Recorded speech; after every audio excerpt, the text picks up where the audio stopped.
today's lesson is going to be fairly deep. It's going to be complex. If you haven't got the time to really go over this at the moment, then what I would say is save it into your watch later, save it into a playlist or something like that, so that you can get your head around this idea that I'm going to show you. I am an avid consumer of guitar courses, guitar teaching material. I like to have a look and see what is out there on the market and see what stuff is out there that is relevant, what is, for the most part, regurgitated nonsense. It's basically the same old crap packaged in a different way.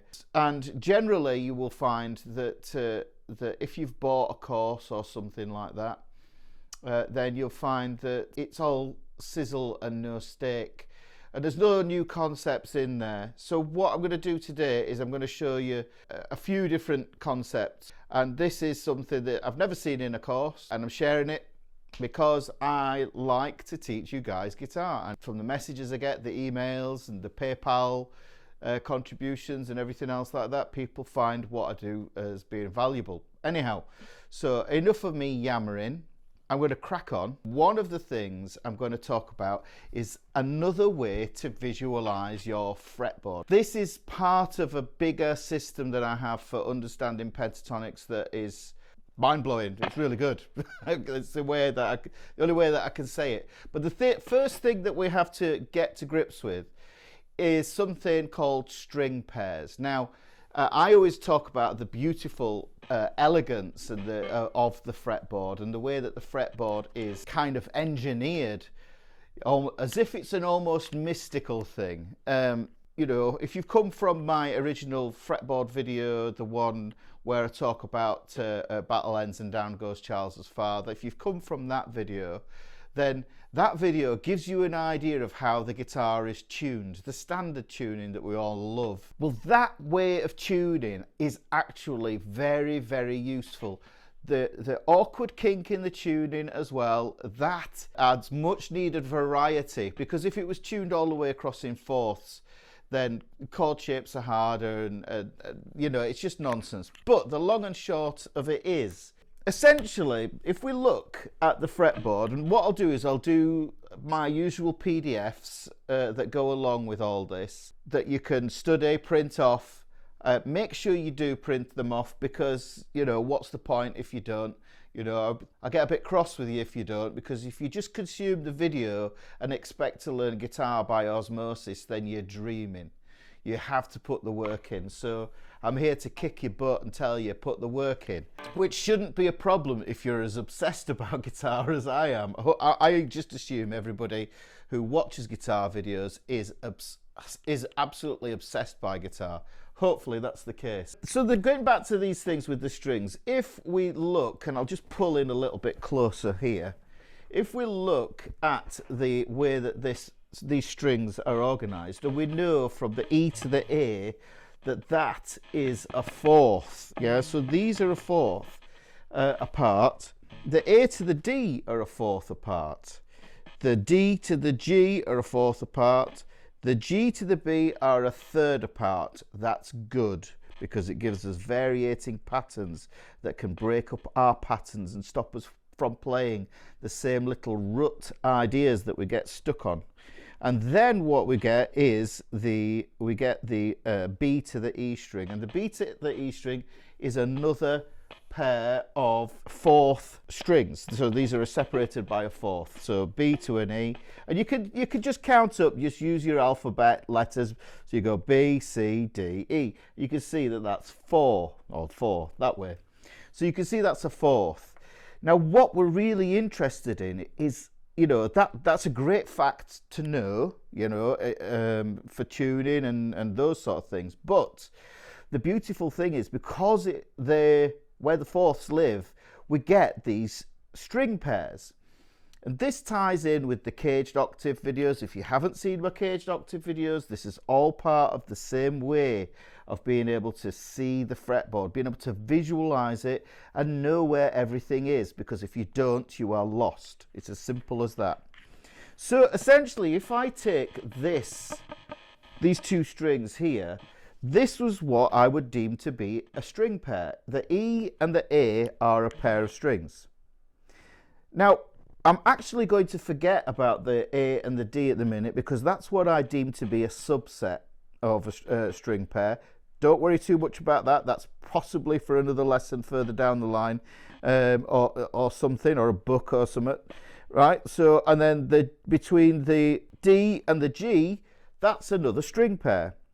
And if I shift to the B and the E, that's another string pair. So I'm discounting the subsets. The A and the D string pair, I'm not interested in. The G to the B string pair, I'm not interested in. It's just these string pairs going down the neck. What the octaves do is they bridge the string pairs. And let me just show you how we bridge that first string pair. So I'm on the E string, and remember I said that the E and A were a string pair. So if I want to bridge into the next string pair, I will use an E-shaped octave. If you don't know what the E-shaped octave looks like, go and look through my channel for the octave tutorials there that will help you to understand all this octave nonsense. So that octave, that E-shaped octave, what that does is that connects you into the middle string pair that is the D and the G string, the D and the G string. So you've got that D and the G string. And that gets me that same note. So if I start on an A here and I jump over that octave, I get into the A in the next string pair. Now to go up into the next string pair, I use a D-shaped octave. That's the E-shaped octave, and this is the D-shaped octave. Now this ties in with caged octaves. It ties in with the cage system. This is why you need to know the cage system. So this is where this helps you. And just to show you how the cage system works, this is E, D. Caged essentially tells you the shapes and the order that the shapes come in, the 5 guitar shapes, the 5 master shapes, if you will. It goes the C shape, A shape, G shape, E shape, and D shape. And what we are doing here is we're in the E into D portion of that caged sequence. The next one after D would be going back to the beginning of the caged mnemonic. That takes us back to a C shape, which would then lead to an A shape, to a G shape, then back to an E shape, then to a D shape. Hopefully that makes sense, but that's just to skirt around this idea that these octave patterns, you need to know them. They are another way of helping you around the fretboard and understanding how everything is organized. So going from this string pair here on the E and the A string, to get to that, we bridge over using a caged octave pattern to get into the middle string pair, the D and the G string pair. Jumping over to bridge into the next string pair, which is the B and the thin E string, we use the D-shaped octave. And that means that that gets me over to an A here at the 10th fret of the B string. So the whole point about playing guitar is releasing your own voice, the sound of you. Yeah, to a degree, we all want to sound like our heroes. We all want to sound like John Mayer, Jimi Hendrix, or whoever. But when you have a conversation, you want people to remember what you said, not what you've kind of like taken second hand and said to somebody else. It's the things that you say, it's speaking in your authentic voice, helping you to speak in your voice. Now the thing is, this thing has 4 voices, as many as a choir. Yeah, it's got soprano, alto, tenor and bass. We have the full range. Now it makes little sense in my mind to only use one voice, which is what happens when you get sort of stuck down in this box 1 pentatonic. I've put it in the title there, how to break the pentatonic box. But to understand how to break the pentatonic box, you have to understand how this string pair thing works, because that's what's going to shift it. So we've got these string pairs, and this is the way you want to think about it. Now, if I look at it in a simplistic manner, I showed you that I could play an A here, I could play an A here, I could play an A here. Now that is 3 A's.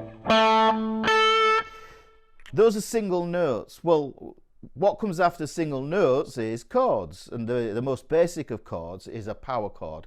That's a 2-note chord or a dyad. So if we take this root note here, we're going to think of that as the root note and turn it into a power chord, which is a root and the 5th. You can hear we get the power chord. Now if I want to make this power chord and take it and put it into another voice, I can do that. And what that means I do is I use the string pair idea and bridge this over into the middle string pair, the D and the G string. And this gives me another power chord.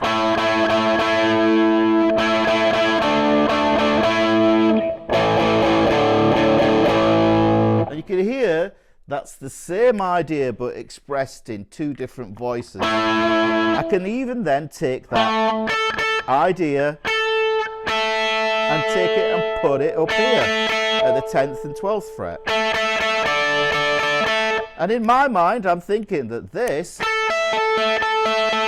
is an A5 power chord. It's no different than that. The only exception is that it's in a different string pair and it's also in a different voice. I'm jamming with a mate, and and he's going. The most boring thing I could think of for myself to be able to do would be to play the exact same chord as the other guitarist. So what we want to do is we want to layer and texture the overall sound. So if I take this,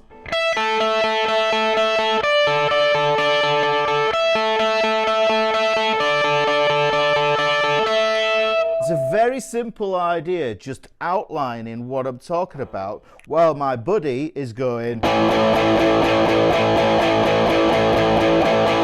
Then we can get something interesting going, we can get some texture, we can get something really, really musical out of it. And at the end of the day, we play guitar because we want to make music. Okay, hopefully that makes sense. And that's a demonstration of the whole thing with these string pairs.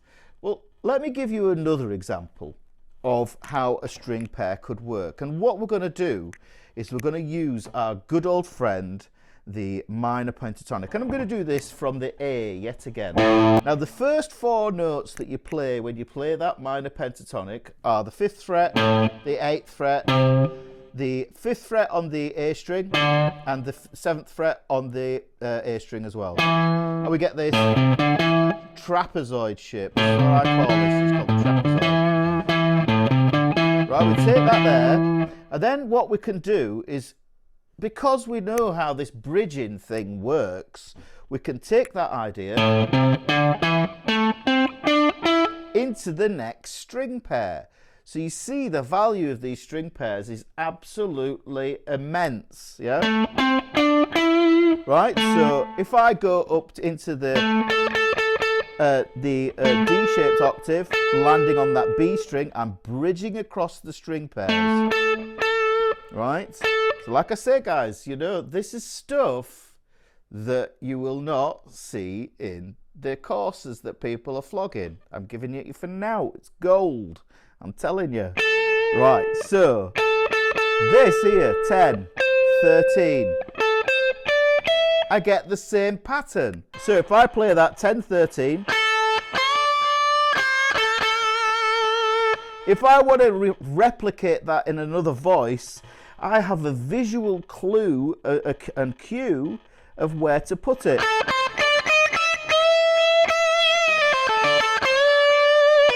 I just drop down into my new string pair.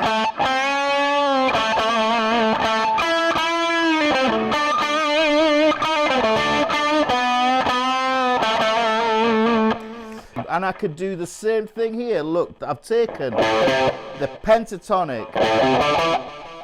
If I put that flat 5 in there, then this makes it into a blues scale.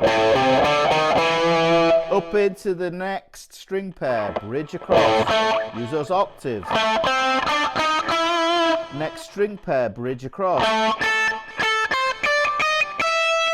So essentially, any idea you have can do that. I can even do this with, this is a kind of a, okay, I'll go with this. I just thought Lydian. Take it up, bridge it across.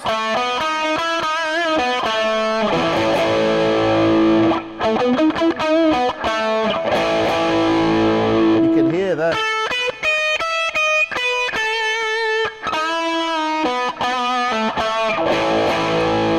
And then what I'm doing is I'm just referencing my home power chord. That A power chord with an A Lydian scale fragment.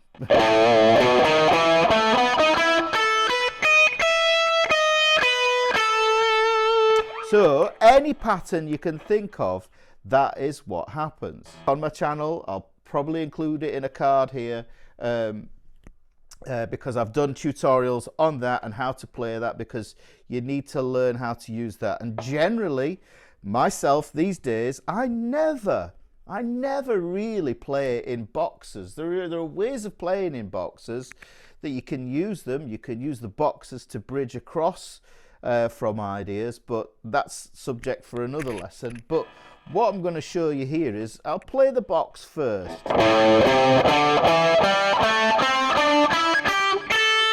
So that's from root to root, that's from A to an A. Generally when we play the pentatonic box, we like to complete it by playing this second note here, the flat third on the 8th fret of that thin E string as well. So now the thing of it is that people get too locked down with the idea that that is the whole of the shape and that is the whole of the thing. In fact, the pentatonic is less than that box. It is essentially this note on the 5th fret of the E string, this note here on the 8th fret of the E string, the D here on the 5th fret of the A string, this E on the 7th fret of the A string, and then we get this G on the 5th fret of the D string, and then we get back to the root again here. And you can see what I've essentially done is I've bridged those string pairs and I've gone back into that pattern again. And this is why it's super useful. Look, I can take the first between the G and the B string. That's another lesson actually, is that's a different perception that we want to have of that, and it's all about perspectives, these different perspectives that you have. So if I take this here, what I have here is technically I have the root note, I have a flat third, a fourth, a fifth, and a flat 7, and this is the root again. Now I have stumpy sausage fingers, and you know, some things are a struggle for me, and sometimes, and I've said this before in previous videos, that funny thing is if I switch to 3 note per string, it doesn't.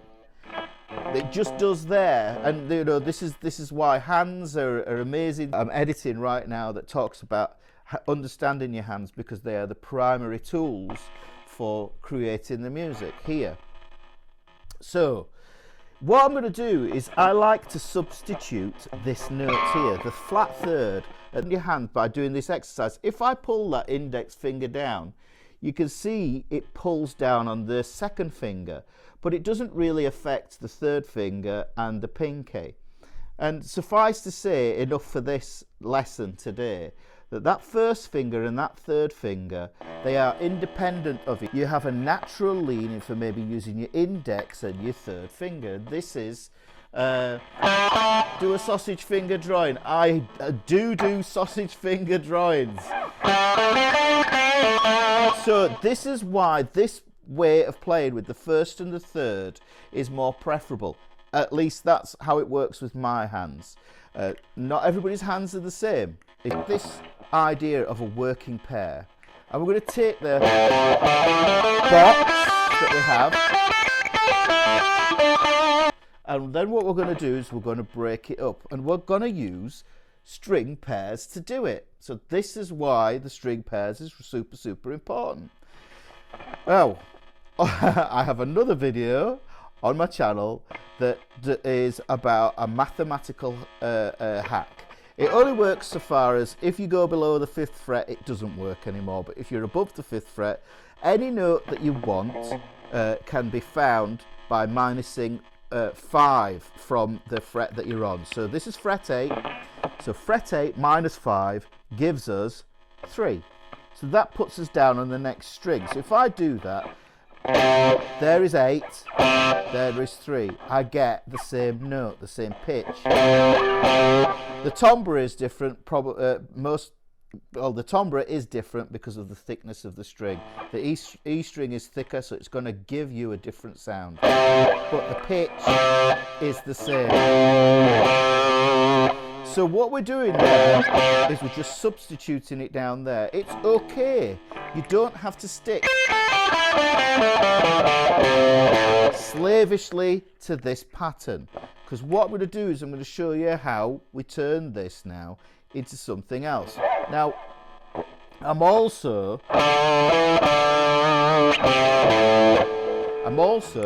going to drop another note.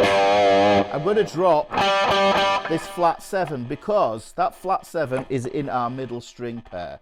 So if I reverse bridge it, I'm dropping it down from that string, from the D and G string pair into the E and A string pair at the 3rd fret, then I find that flat 7 here in this string pair. Because what we want to do is we just want to see things in terms of string pairs. So this then makes that the first 5 notes, and we're going to start on the flat 7th of this. I always think that that sounds like Starry, Starry Night. Yeah. Now that pattern there is a rectangle. 3, 5, 3, 5, 3, 5. And each of these positions that we put our finger on is a corner. So that's a corner. So we're really using those fingers painting a corner. And then what we do is we slide up from the 5th to the 7th, and I call this adding a leg. So, and you can see that's just adding a leg onto that rectangle. Now what that does in doing so, in doing that slide, is it puts me into position to be able to grab on to my next string pair, which is the D and the G string pair.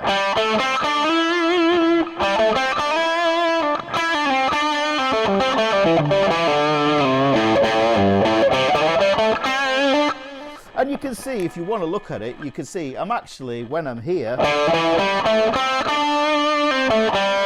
I'm actually in my original pentatonic box. So you can, if you can superimpose that over visually, when you're visualizing this pattern, use that as a lead instead of, here's the standard pentatonic.